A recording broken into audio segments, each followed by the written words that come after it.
بسم اللہ الرحمن الرحیم۔ السلام علیکم پیارے دوستو، امید کرتے ہیں آپ سب امن میں ہوں گے اور خوش و خرم ہوں گے۔ آج ایک نئی ویڈیو کے ساتھ حاضر ہوئے ہیں۔ اللہ سے دعا ہے کہ اس کے سبب ہم سب کے علم اور ایمان میں اضافہ ہو، آمین۔ صدقہ بن مرداس نے اپنے والد سے روایت کی ہے کہ انطاکیہ کے علاقے میں نے ایک اونچی جگہ پر 3 قبریں دیکھیں۔ ان میں ایک پر یہ الفاظ لکھے تھے: زندگی سے وہ شخص کیا لذت حاصل کر سکتا ہے جو یہ جانتا ہو خدا اس سے ضرور باز پرس کرے گا، اور اس شخص سے مخلوق کے ساتھ کی جانے والی ناانصافیوں کا بدلہ لے گا اور بھلائیوں کی جزا دے گا۔ دوسری قبر پر یہ الفاظ لکھے تھے: کیا لذت پائے گا وہ جو یقین رکھتا ہو اس بات پر کہ موت اچانک آ ہی جائے گی، اس کی ساری بڑائی اور ملک چھین لے گی اور اسے اس گھر میں پہنچائے گی جس کا وہ مستحق ہے۔ تیسری قبر پر لکھا تھا: کیسے مزے لوٹے گا وہ جس کا رخ ایسی منزل کی طرف ہے کہ جس پر اترنا جوانوں کو بوڑھا کر دیتا ہے، جو چہرے کے نقوش کو بہت جلد مٹا دیتا ہے اور جس کے جوڑ بوسیدہ ہو جائیں گے۔ راوی کہتا ہے کہ میں اس بستی کے ایک بوڑھے کے پاس گیا اور پاس بیٹھ کر اسے کہا: میں نے تمہاری بستی میں ایک عجیب بات دیکھی ہے۔ اس نے پوچھا: کیا دیکھا؟ میں نے قبروں والا سارا واقعہ بیان کیا۔ اس بوڑھے شخص نے کہا: ان کی زندگی کا قصہ اس سے بھی زیادہ عجیب ہے جو تم نے ان کی قبروں پر دیکھا۔ میں نے کہا: سناؤ تو۔ اس نے کہا: یہ 3 بھائی تھے، ان میں سے ایک بڑا عہدیدار تھا جو بادشاہ کے ساتھ رہتا تھا اور شہروں اور لشکروں کے انتظام پر مامور تھا۔ دوسرا ایک مالدار تاجر تھا، وہ بھی بادشاہ کے خاص لوگوں میں سے تھا۔ تیسرا بھائی غریب مگر اللہ کا عبادت گزار برگزیدہ بندہ تھا۔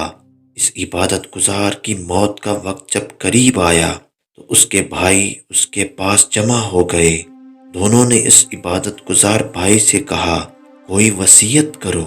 اس نے کہا: اللہ کی قسم، میرا کوئی مال نہیں کہ میں کچھ وصیت کروں، نہ میرا کسی پر قرض ہے جس کے لینے کی وصیت کروں، اور میں نے دنیا میں کوئی چیز چھوڑی نہیں جس کے لٹنے کا اندیشہ ہو۔ عہدیدار بھائی نے کہا: اے میرے بھائی، یہ میرا مال تیرے سامنے ہے، اس میں سے جو چاہے کر لو۔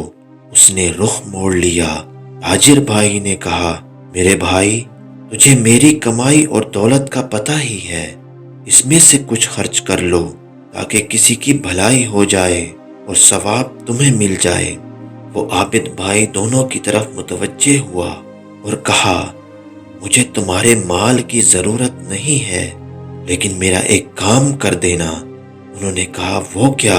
اس نے کہا: جب میں مر جاؤں مجھے غسل دے کر کفن پہنا کر ایک اونچی جگہ دفنا دینا اور میری قبر پر لکھ دینا: زندگی سے وہ شخص کیا مزہ لے سکتا ہے جو یہ جانتا ہو خدا اس سے باز پرس کرے گا اور اس سے بندوں کے ساتھ ناانصافی کا بدلہ لے گا اور نیکیوں کی جزا دے گا۔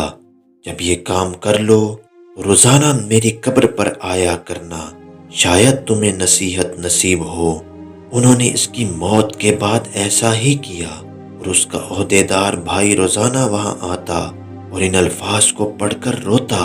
تیسرے دن جب وہ آیا اس کو ایک خوفناک آواز آئی، اس کا دل پھٹنے لگا اور گھبراہٹ اور خوف سے جلدی گھر چلا گیا۔ جب رات ہوئی تو اس نے اپنے بھائی کو خواب میں دیکھا اور اس خوفناک آواز کے بارے میں سوال کیا۔ اس نے کہا: وہ ہتھوڑے کی آواز تھی، مجھے کہا گیا تو نے ایک مظلوم کو دیکھا تھا مگر اس کی مدد نہ کی تھی۔ چنانچہ جب وہ شخص صبح اٹھا تو کافی غمگین تھا۔ اس نے اپنے تاجر بھائی اور کچھ خاص لوگوں کو بلا کر ان سے ذکر کیا اور کہا: بھائی نے جو قبر پر الفاظ لکھوائے تھے وہ شاید میرے لیے تھے۔ میں تمہیں گواہ بنا کر آج توبہ کرتا ہوں اور تمام عہدہ چھوڑ کر اللہ کی عبادت کے لیے جنگلوں میں نکل جاؤں گا۔ چنانچہ اس نے ویسا ہی کیا۔ جب اس کی موت کا وقت قریب آیا تو تاجر بھائی آیا۔ اس نے پوچھا، بھائی کوئی وصیت؟ اس نے کہا، اب تو مال کوئی نہیں رہا، لیکن میری ایک خواہش ہے، جب میں مر جاؤں تو مجھے بھائی کے ساتھ دفنا دینا اور میری قبر پر لکھنا، کیسے لذت پائے وہ شخص جس کو یقین ہو کہ بہت جلد اس پر موت اچانک آ جائے گی اور اس سے دنیا کی تمام آسائشیں چھین لی جائیں گی۔ چنانچہ تاجر بھائی نے ایسا ہی کیا۔ تیسرے دن جب وہ بھائیوں کی قبر پر آیا تو اس نے بھی ایک خوفناک آواز سنی تو ڈر گیا اور گھبرائے ہوئے گھر پہنچا۔ رات کو اس نے بھائی کو اپنے خواب میں دیکھا تو پوچھا، بھائی تم کیسے ہو؟ دوسرا بھائی کیسا ہے؟ اس نے جواب دیا، میں ٹھیک ہوں، لیکن دوسرا بھائی تو نیک لوگوں کے ساتھ رہتا ہے۔ تاجر نے کہا، ہمارا کیا حال ہوگا؟ اس نے کہا، جس نے دنیا اور آخرت کے لیے جو کیا وہ عنقریب دیکھ لے گا۔ اس تاجر نے بھی یہ سن کر دنیا سے کنارہ کشی کر لی، اپنا مال تقسیم کر دیا اور اللہ کی عبادت کرنے لگا۔ اس کا ایک بیٹا بڑا ہو کر ایک خوبصورت اور باکمال نوجوان بنا اور تجارت شروع کی، یہاں تک کہ تجارت میں ایک اہم مقام حاصل کیا۔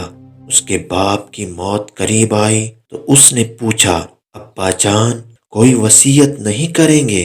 اس نے کہا، اے میرے بیٹے، تیرے باپ کا کوئی مال نہیں، لیکن ایک وعدہ کرو، جب میں مر جاؤں تو مجھے میرے بھائیوں کے ساتھ دفنانا اور میری قبر پر یہ الفاظ لکھنا، کیسے مزے لے سکے گا زندگی سے وہ جس کا رخ ایسی قبر کی طرف ہو جس کی گھاٹ نوجوانوں کو بوڑھا کر دیتی ہے اور چہرے کا رنگ اڑا دیتی ہے، جسم اور جوڑوں کو آلودہ کر دیتی ہے۔ جب یہ کرو تو اس کے بعد 3 دن تک تم میرے پاس آ جانا اور میرے لیے دعا کرنا۔ اس نوجوان نے اپنے باپ کی وصیت پر عمل کیا۔ جب تیسرا دن آیا تو اس نے ایک آواز سنی جس سے ڈر کے مارے اس کی چیخ نکلی، اس کی جلد سکڑنے لگ گئی، رنگ اڑ گیا اور بخار چڑھ گیا۔ وہ گھر واپس آ گیا۔ رات کو خواب میں اس کا باپ آیا اور کہنے لگا، میرے بیٹے، تم عنقریب ہمارے پاس آنے والے ہو، تمہاری موت قریب ہے، بس تم اپنے سفر کا بندوبست کر لو۔ راوی لکھتا ہے کہ وہ نوجوان اس خواب کے بعد 3 دن تک زندہ رہا اور پھر کلمہ شہادت پڑھ کر سو گیا اور وفات پا گیا۔ لوگ اس کی قبر پر آ کر دعا کرتے، لوگوں، بے شخص جو سچے دل سے توبہ کرتا ہے تو اللہ اس کی دعا قبول کرتا ہے۔ اللہ ہمیں بھی مرنے سے پہلے توبہ نصیب فرمائے اور اپنے عذاب سے بچائے، آمین۔